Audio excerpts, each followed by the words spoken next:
There are victims that we've spoken to and who have given testimony to us who have been mutilated, gang raped, often by up to a dozen men, if not more. And sometimes relatives were first forced to watch, sometimes children were forced to watch, sometimes children were forced to engage in the rape themselves and even kill. There have been massive violations across the country of the right to food, the right to education, and millions driven from their homes. It's one of Africa's fiercest yet often forgotten conflicts, a civil war that's claimed tens of thousands of lives. Now the UN says it has enough evidence to charge at least 40 senior military officers and officials in South Sudan with war crimes and crimes against humanity. The suspects include 3 state governors, 33 generals, and 5 colonels. For the past 4 years, government and opposition forces have killed, raped, and tortured men, women, and children. The violence has displaced more than 4 million people, and more than half of the country's remaining 8 million are suffering from extreme hunger. But no high-ranking officials have been held to account, despite African Union promises to establish a special court. Many people argue that it would be impossible to collect evidence in South Sudan. We've done it. Investigators say their findings are based on interviews with hundreds of witnesses, satellite imagery, and nearly 60,000 documents dating back to the outbreak of the war. The list of cruelty is seemingly endless.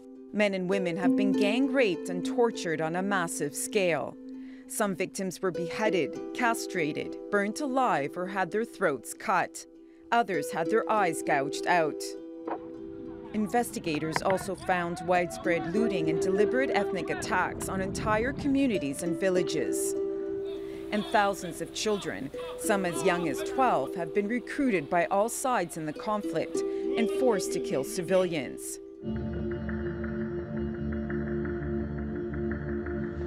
South Sudan gained independence from Sudan in 2011, establishing itself as the world's youngest nation.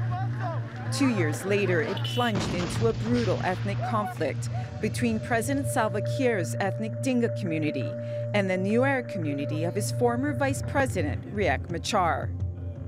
Machar and Kiir signed a peace deal in August 2015 and formed a unity government the following April.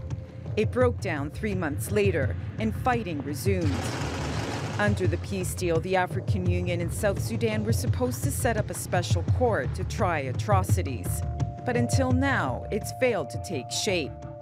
The prosecutor should start working to build a case against not only those who are directly responsible, but those who were in positions of command and who knew what was going on and have failed to prevent or punish it.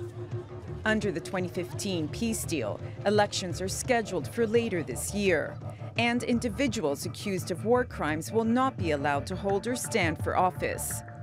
Many in South Sudan are skeptical this will stop the devastation of millions of lives, but for now, it's the only hope they have. Christine Pirvolakis, The Newsmakers.